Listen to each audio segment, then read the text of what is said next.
Hello दोस्तों, आप सभी का आपके अपने YouTube channel M academy with Vipin sir में स्वागत है। और मैं विपिन यादव।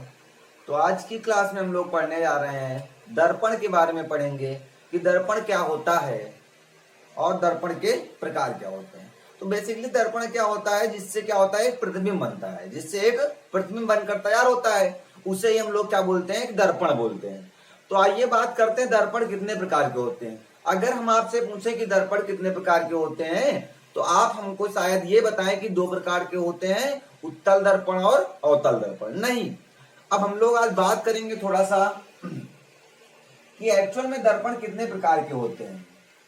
तो अगर हम बात करें तो दर्पण मुख्यतः 2 प्रकार के होते हैं। सही बात है, 2 ही टाइप के होते हैं, लेकिन अवतल और उत्तल नहीं होकर क्या होता है, एक समतल दर्पण होता है और एक क्या होता है, गोली दर्पण होता है।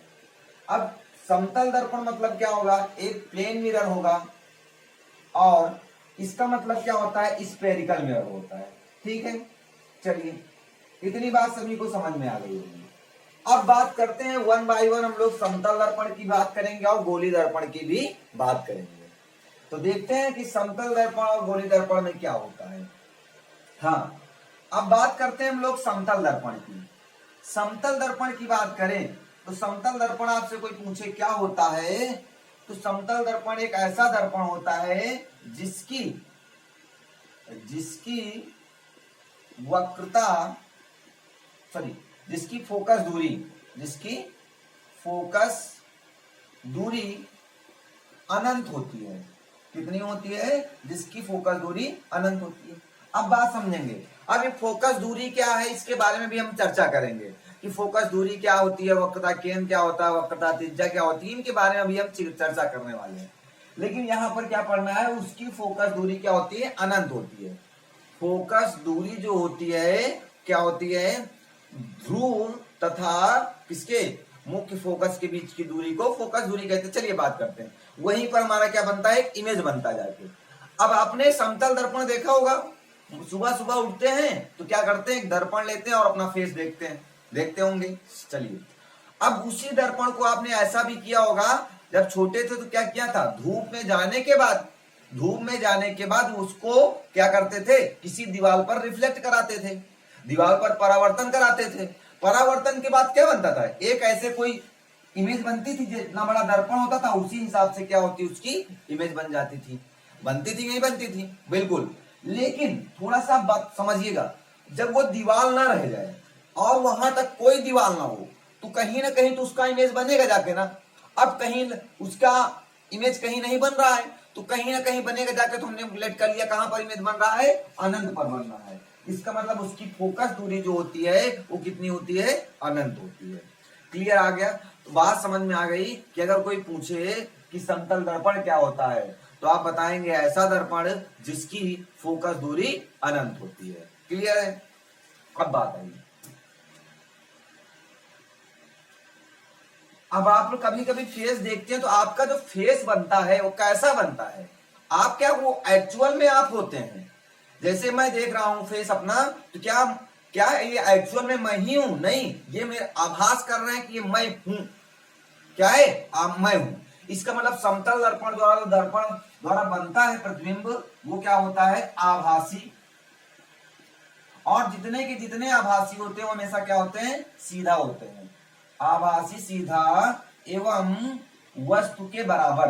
क्या होता है, वस्तु के बराबर, वस्तु के बराबर।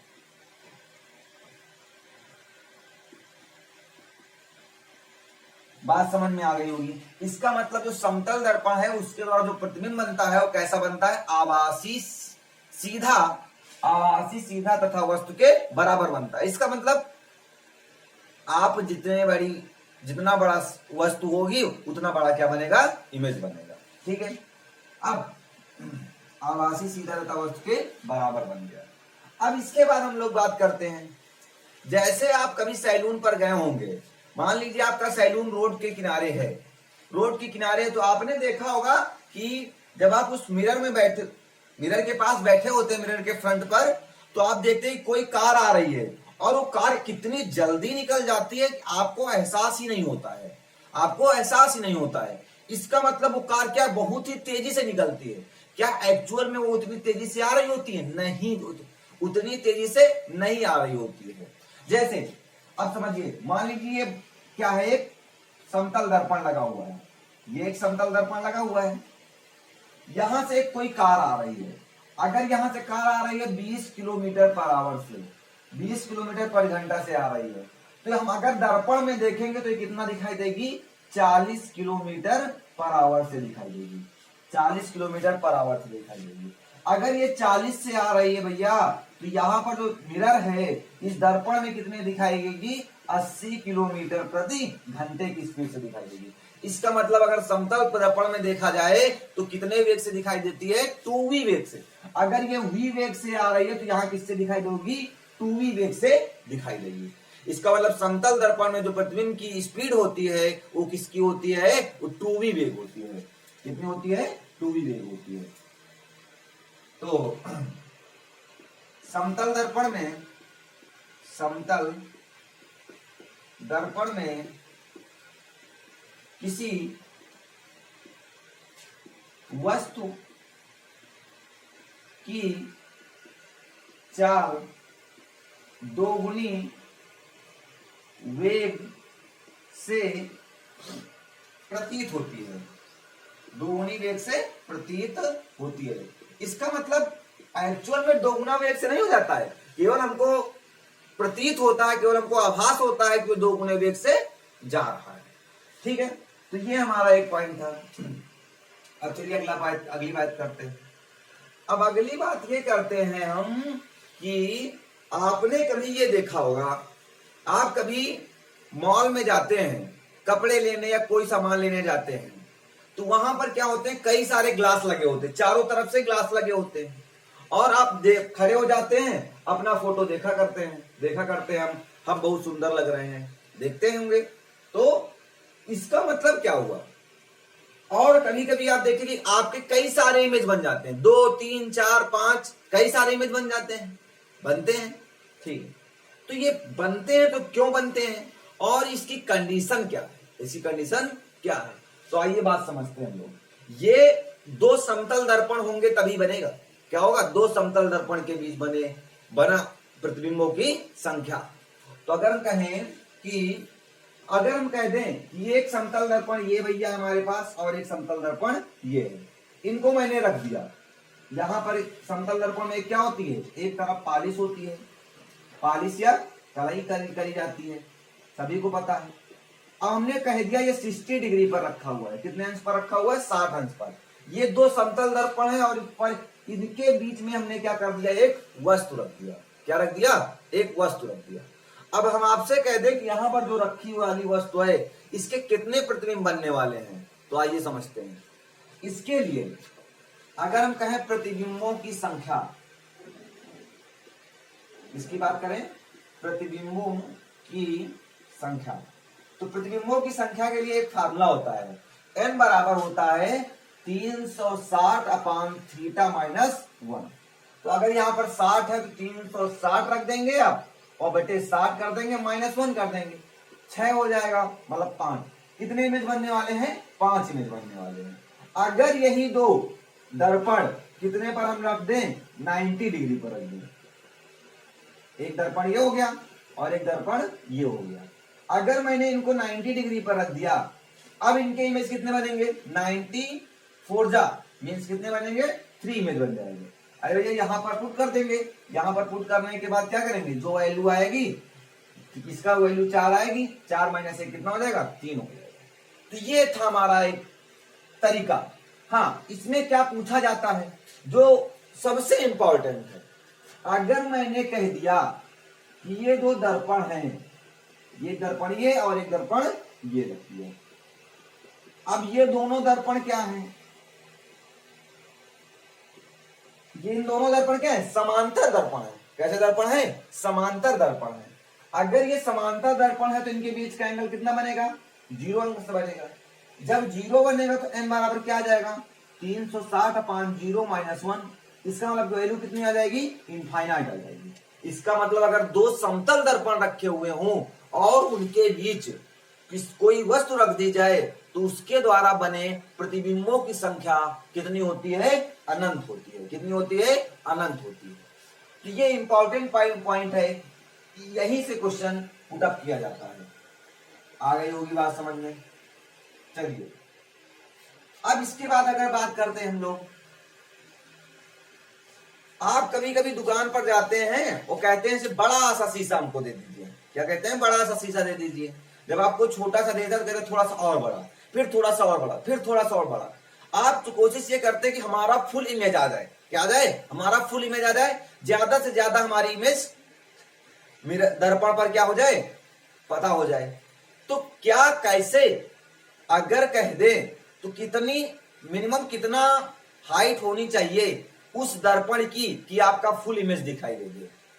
तो इसके लिए क्या है, अगर मेरी हाइट 6 फुट है, तो अगर मेरा फुल इमेज देखना है किसी मिरर पर, तो मिनिमम हाइट कितनी होनी चाहिए उस मिरर की? तो आइए बात करते हैं क्या होनी चाहिए। समझ लीजिए, उस ऑब्जेक्ट का क्या, उस वस्तु का आधा होना चाहिए। अगर मैं 6 फुट का हूं तो मेरी हाइट का आधा कितना होता है? 3 फुट होगा। इसका मतलब कितने फुट होनी चाहिए? 3 फुट होनी चाहिए। यहां पर लिख सकते हैं हम, पूरा प्रतिबिंब देखने के लिए दर्पण वस्तु का आधा होना चाहिए। अब आधा होना चाहिए, इसका मतलब क्या? आधा ही नहीं, आधे से ज्यादा भी हो सकता है। मिनिमम जो हाइट है दर्पण की, जो मिनिमम हाइट है वो कितनी होनी चाहिए? आधी होनी चाहिए। तो ये थे हमारे कुछ समतल दर्पण से द्वारा, इस समतल दर्पण के द्वारा कुछ महत्वपूर्ण बिंदु थे। आ गई बात समझ में? चलिए अच्छा एक चीज समझ लीजिए, और ये इसका कहने का मतलब है, जैसे मान लीजिए दर्पण बना हुआ है। क्या बना हुआ है? एक दर्पण बना हुआ है, और यहां पर ये क्या होगी? मुख्य अक्ष होती है। और यहां से हमने कह दिया 2 मीटर की दूरी पर एक क्या रखी हुई है? ऑब्जेक्ट रखी हुई है। तो इसका इमेज क्या बनेगा? इसका इमेज क्या बनता है? इसके ठीक पीछे उतनी ही दूरी पर बनता है, 2 मीटर पर ही बनेगा। और कैसा बनेगा? सीधा बनेगा। ये दर्पण के पीछे बनता है, इसलिए क्या कहते हैं? इसे आभासी कहते हैं। और ये आपका इमेज जो बनता है वो सीधा ही बनता है। और क्या होता है? वस्तु के बराबर, जितनी दूरी पर यहां से इमेज है उतनी दूरी पर क्या है? यहाँ पर ऑब्जेक्ट रखी हुई है। तो ऑब्जेक्ट की डिस्टेंस और इमेज की जो डिस्टेंस होती है वो क्या होती है? ऑलवेज सेम होती है। तो ये थे हमारे कुछ समतल दर्पण से संबंधित कुछ महत्वपूर्ण बिंदु। तो आइए अब बात करते हैं गोली दर्पण की, स्फेरिकल मिरर की बात करते हैं।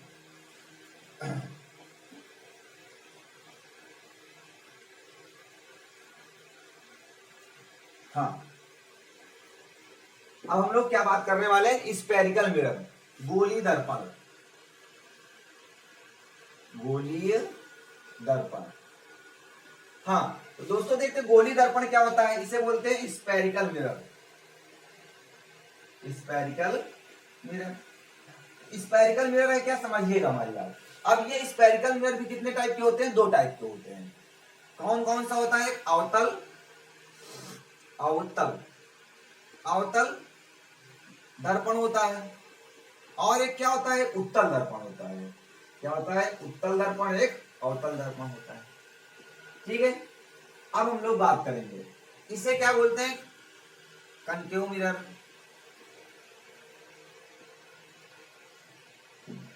और इसे क्या बोलते हैं? कॉन्वेक्स।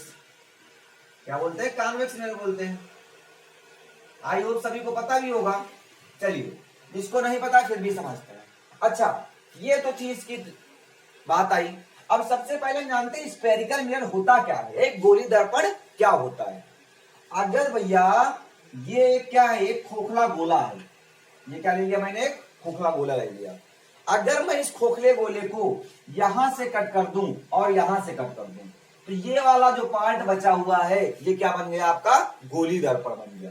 और अगर मैं यहां से इसको और यहां से इसको कट कर दूं, इधर वाला पार्ट भी क्या बन गया? आपका एक स्फेरिकल मिरर बन गया। एक गोली दर्पण आपका बनकर तैयार हो गया।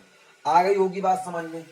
कि यहां से अगर इस पार्ट को देखिए, ये पार्ट जो निकल के आया तो ये क्या कहलाता है, गोली दर्पण कहलाता है, और ये पार्ट निकल के आया ये भी क्या कहलाता है, गोली दर्पण कहलाता है। अगर कोई पूछे कि गोली दर्पण क्या होता है, तो गोली दर्पण जो होता है वो किसी न किसी खोखले गोले का कटा हुआ भाग होता है। ये क्या है, एक कटा हुआ भाग है, और किसका, खोखले गोले का। अब खोखला गोला क्या है, किसका होगा, कांच का ही होगा। अब गोली, फिर समझ लीजिए, अगर कोई पूछे गोली दर्पण क्या है, तो गोली दर्पण जो है वो किसी खोखले गोले का कटा हुआ भाग होता है। यहां से इसको काट दिया तो खोखला गोला बन गया, और इसका यह क्या हुआ, कटा हुआ भाग है। चलिए अब बात करते हैं अवतल दर्पण या उत्तल दर्पण। अच्छा, इससे पहले कुछ हम लोग डिफिनेशन जान लेते हैं कि क्या होती है एक्चुअल में। तब इससे क्वेश्चन नहीं बनता, फिर भी हम आपको बताने की कोशिश करेंगे, जान लीजिए। जैसे मैंने ले लिया, ये क्या ले लिया, एक गोली दर्पण ले लिया। ये गोली दर्पण कैसा, अवतल है कि उत्तल है, अभी आप इसे नहीं डिसाइड कर सकते हैं, बाद में डिसाइड करेंगे। अब सबसे पहले हम ये जानेंगे कि ये क्या है, एक गोली दर्पण है। ये क्या है, एक गोली दर्पण है। अब गोली दर्पण में हाँ, इसमें कुछ परिभाषाएं समझते हैं। सबसे पहली परिभाषा हम लोग समझेंगे दर्पण का द्वारक। दर्पण का द्वारक,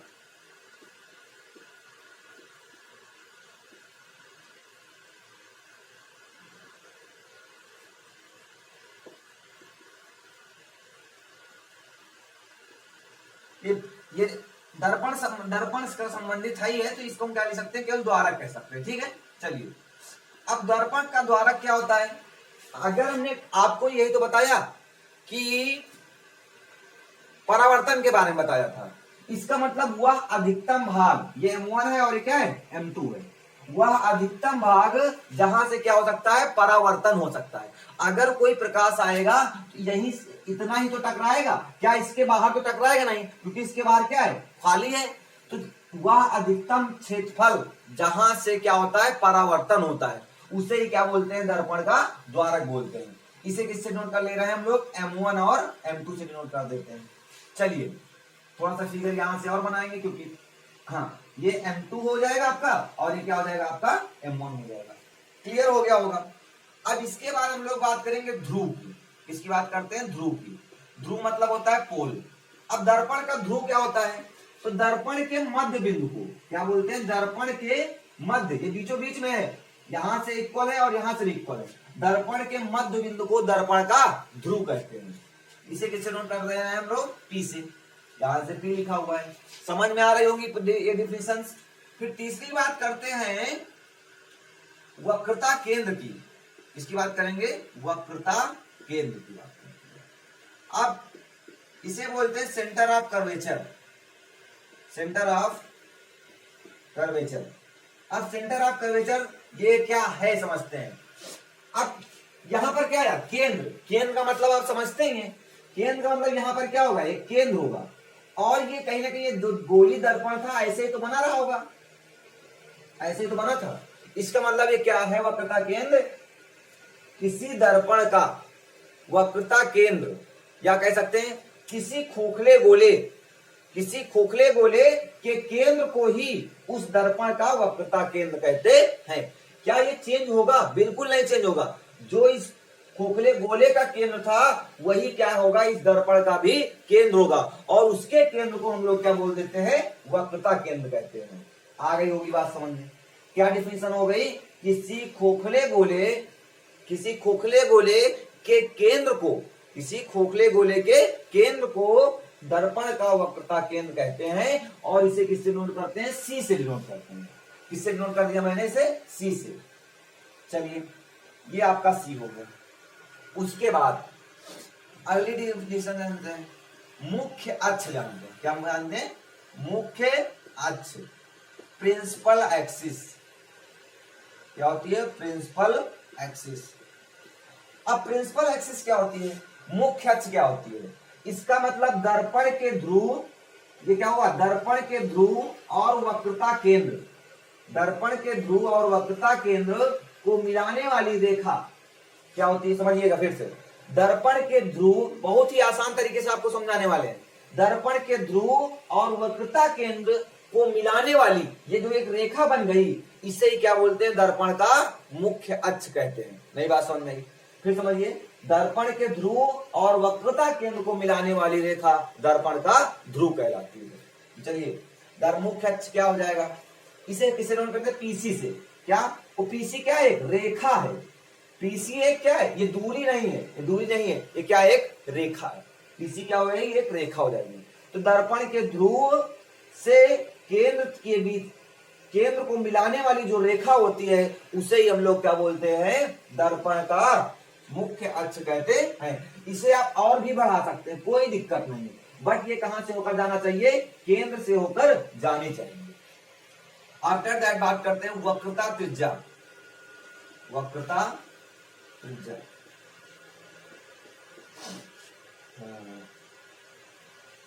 रेडियस ऑफ कर्वेचर।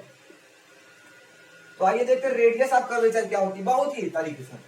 दर्पण के ध्रुव, क्या, दर्पण के ध्रुव से वक्रता केंद्र के बीच की दूरी को, आइए बात समझते हैं। दर्पण के ध्रुव से वक्रता केंद्र के बीच की दूरी को, इस दूरी को हम लोग किसके नाम से जानते हैं, वक्रता त्रिज्या के नाम से जानते हैं। किसके नाम से जानते हैं, आर। किसे किसे नोट करते हैं, आर से डिनोट करते हैं। ये आपकी क्या कहलाएगी, वक्रता त्रिज्या कहलाएगी। और इस रेखा को क्या बोलते हैं, इस रेखा को मुख्य अक्ष कहते हैं और इस दूरी को क्या बोलते हैं, वक्रता त्रिज्या कहते हैं। तो इसे किससे नोट कर दे रहे हैं हम लोग, पीसी। पीसी इक्वल टू क्या नोट कर रहे हैं, आर। पीसी क्या है, दूरी है, और ये क्या होगी, वक्रता त्रिज्या होगी, आर से नोट करते हैं। चलिए, अब इसके बाद हम लोग बात करते हैं मुख्य अक्ष की। सॉरी, मुख्य अक्ष तो हो गया। इसके बाद करते हैं मुख्य फोकस की। मुख्य फोकस कि मुख्य फोकस क्या होता है, प्रिंसिपल फोकस। क्या, प्रिंसिपल फोकस। तो आइए बात को समझते हैं कि प्रिंसिपल फोकस एक्चुअल में क्या है। अब आपको पता है कि यहां पर मान लीजिए कोई इमेज ऐसे क्या होगी, प्रकाश किरणें जाएंगी, ऐसे जाएंगी, और जाने के बाद क्या होती हैं, ऐसे टकराएंगी। यहां पर टकराने के बाद क्या होगा, इनका परावर्तन होगा, और परावर्तन के बाद कहीं ना कहीं पर क्या होती हैं, मिलती हैं। मिलती हैं या मिलती हुई प्रतीत होती है। हो सकता है इमेज दो प्रकार के होते हैं ना, एक वास्तविक होता है और एक आभासी होता है। हाँ, तो ये क्या हो जाएगा, एक कैसे इसको डिफाइन करेंगे कि मुख्य अक्ष के समांतर आने वाली प्रकाश किरणें, मुख्य अक्ष के समांतर, देखो ये किरण है और एक किरण ये समांतर आ रही थी, समांतर आने वाली किरणें परावर्तन के बाद, परावर्तन हुआ इनका, और परावर्तन के बाद जिस बिंदु से होकर जाती हैं या जिस बिंदु पर एक दूसरे को कट करती हैं उसे ये क्या बोलते हैं, मुख्य फोकस कहते हैं। इसको इरेज कर दे रहे हैं,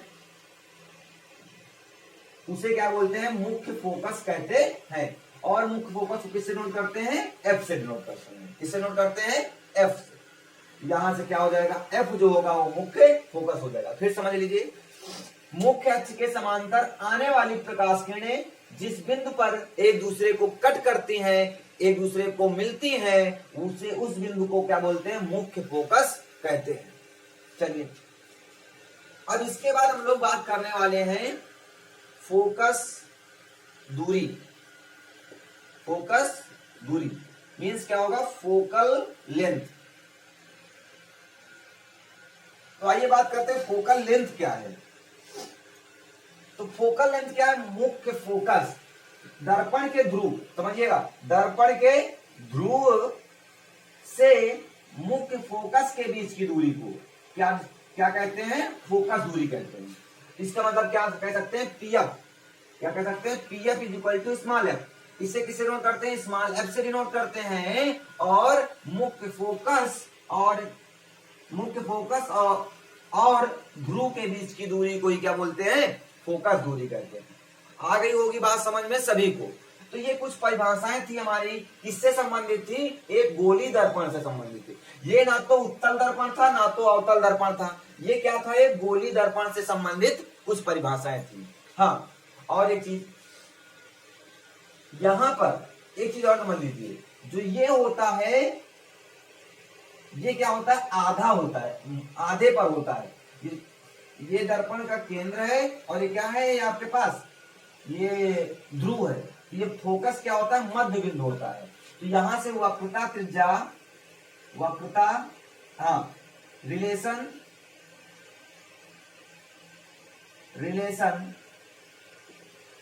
between r and f. R क्या है, रेडियस ऑफ कर्वेचर है, और एफ क्या है, फोकल लेंथ है, यहां पर लिखा हुआ है। तो एफ इज इक्वल टू होता है 2r। क्या होता है, f is equal to 2r।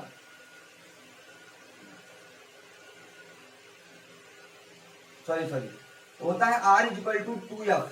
क्या होता है, r is equal to 2f, या f इज इक्वल टू क्या होता है, r by 2। f is equal to क्या होता है, r बाई 2। देखो ये वक्रता त्रिज्या है, ये बड़ी है ना, ये किसका, इतना f है, इतना भी f है। एफ एफ कितना हो गया, 2f हो गया। तो r बराबर क्या हो जाता है, 2f। F is equal to क्या होता है, r बाई 2। इसका मतलब जो वक्रता त्रिज्या होती है वो फोकस दूरी की 2 गुनी होती है, या फोकस दूरी जो होती है वक्रता त्रिज्या की आधी होती है। ये पॉइंट हो सकता है कि फोकस दूरी वक्रता त्रिज्या की होती है 2 गुनी, 4 गुनी, 1 आधी, 1 चौथाई। तो ऑप्शन आपका क्या होना चाहिए, आधी होती है। जो फोकस दूरी होती है वो वक्रता त्रिज्या की आधी होती है। तो ये बात थी हमारी गोली दर्पण से संबंधित कुछ परिभाषाएं थी। तो आइए बात करते हैं हम लोग जो अवतल दर्पण तथा उत्तल दर्पण के बारे में बात करते हैं। इसको इरेज कर दे रहे हैं, चलिए।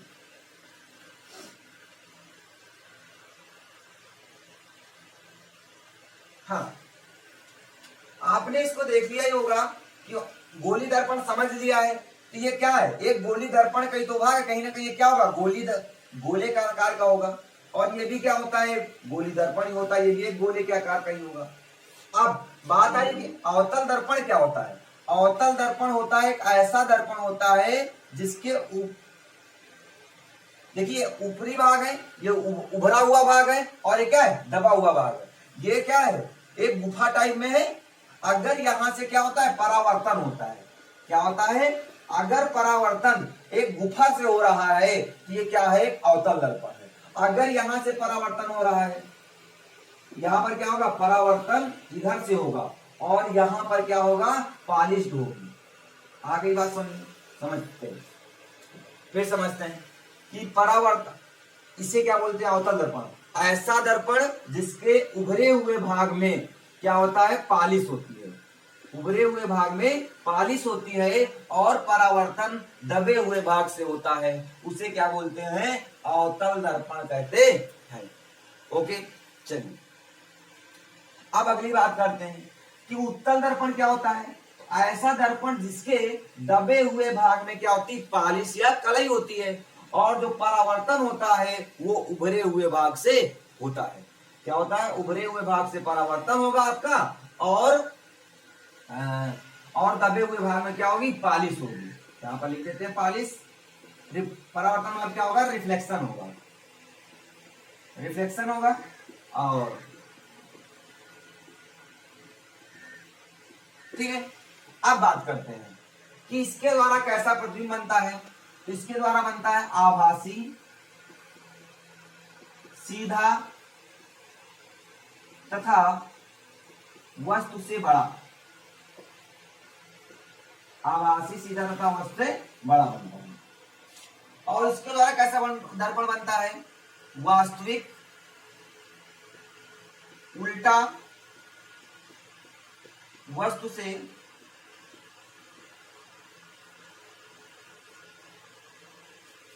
आभासी, सीधा तथा वस्तु से छोटा। क्या बनता है यहां पर, छोटा। आभासी, सीधा तथा वस्तु से छोटा, वास्तविक, उल्टा तथा वस्तु से बड़ा। ये इनकी क्या है, प्रॉपर्टीज है कि अगर कहें हम अवतल दर्पण है तो ये कैसी प्रतिबिंब बना के देगा, ये वास्तविक, उल्टा और वस्तु से छोटा प्रतिबिंब बना के देगा। और ये कैसा प्रतिबिंब बना के देगा, ये आभासी, सीधा तथा वस्तु से बड़ा प्रतिबिंब बना कर देगा। आ गई होगी बात समझ में। अब इनके कुछ उपयोग हैं, यूज पढ़ लेते हैं। यूज, इसके भी यूज पढ़ेंगे और इसके भी यूज पढ़ेंगे, ठीक है। चलिए, अब सबसे पहले इसका यूज है दाढ़ी बनाने में। दाढ़ी कैसे लिखते हैं, ऐसे। दाढ़ी बनाने में, शेविंग करने में, दाढ़ी बनाने में हम अवतल दर्पण का उपयोग भी कर सकते हैं।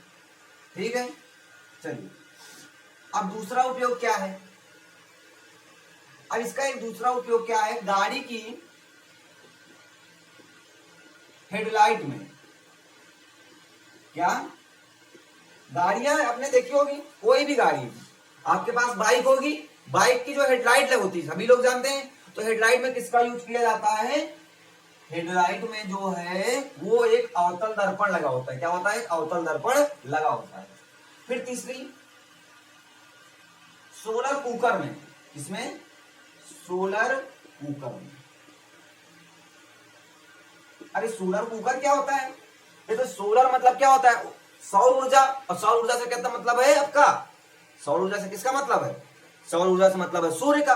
किसका मतलब है, सूर्य का। इसका मतलब सूर्य से आने वाली ऊर्जा को हम लोग क्या बोलते हैं, सौर ऊर्जा बोलते हैं।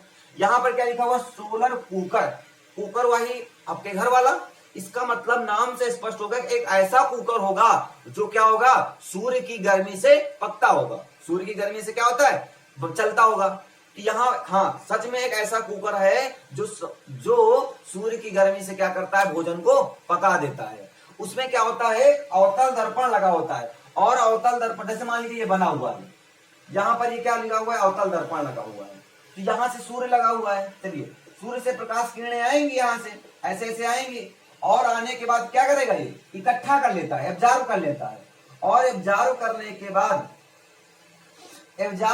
के बाद इसे क्या करता है, जब एब्जॉर्ब कर लेता है तो यहाँ पर क्या हो जाती है, सूर्य की ऊर्जा में क्या होती है, गर्मी होती नहीं होती, जब बहुत सारी किरणें आएंगी और यहाँ पर पड़ेंगी तो यहाँ का जो अंदर सामान रखी होगी ऐसे कटोरी में, वो क्या हो जाती है, पक जाती है। हाँ यहाँ पर क्या होती है, चीजें पक जाती हैं। आगे होगी बात समझ में। चलिए अब अगला इसका प्रयोग क्या है, आंख, कान, नाक के डॉक्टर। आपने देखा होगा जब आप कान के डॉक्टर के पास जाते हैं या आंख के डॉक्टर के पास जाते हैं तो वो आपके अपने सर में क्या होता है, एक बांधे होता है और इधर ऐसे क्या होता है, ग्लास लगा होता है। तो किसका बना होता है, अब आज से आपको पता हो गया कि किसका होगा, वो डेफिनेटली अवतल दर्पण ही होगा। क्या होगा, एक अवतल दर्पण होता है। आई बात समझे, चलो।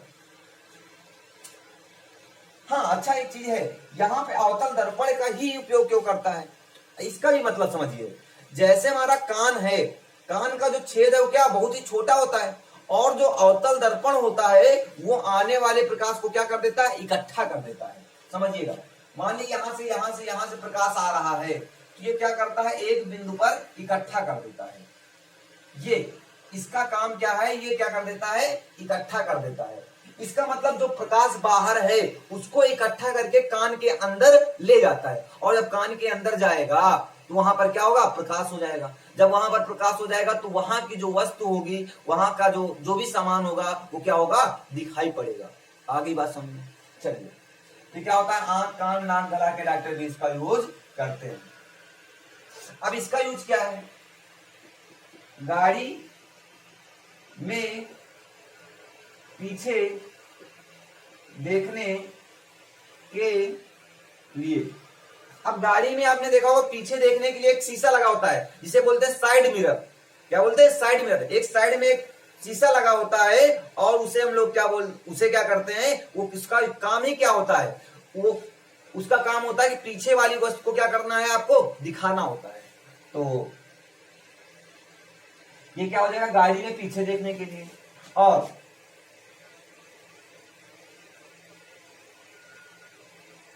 सड़क पर या चौराहों पर लगी लैंपों में, इसमें आपने देखा वो चौराहे पर जो लैंपें लगी होती हैं, लैंप मतलब क्या, लाइटें लगी होती हैं, वो लाइट ऊंचाई पर लगी होती हैं और क्या करती है, प्रकाश को फैला देती हैं। क्या करती हैं, फैला देती हैं। तो ये इसका जो काम होता है वो क्या होता है, प्रकाश को फैला देना। मतलब यहां से अगर निकला तो ये प्रकाश को ऐसे ऐसे क्या कर देगा, चारों दिशाओं में क्या कर देता है, फैला देता है। और इसलिए इसका एक गुण भी है ये क्या कर देता है, प्रकाश को स्प्रेड कर देता है, फैला देता है, और इसलिए इसका क्या हम यूज करते हैं, चौराहों पर लगे लैंपों में किया जाता है। तो ये इसके यूज थे, और ये अवतल दर्पण था, और ये अवतल दर्पण से परिभाषाएं थी। तो आई होप सभी को समझ में आ गया होगा और सभी को मजा भी आई होगी। इफ अगर आपको हमारे वीडियोस यूजफुल लगते हैं और तो प्लीज इन्हें लाइक करें और सब्सक्राइब करें और ज्यादा से ज्यादा शेयर करें, जिससे कि दूसरों को भी ये इससे संबंधित जो भी प्रॉब्लम हो वो क्या हो जाए, सॉल्व आउट हो जाए। ओके गाइस, तो please like, subscribe and share.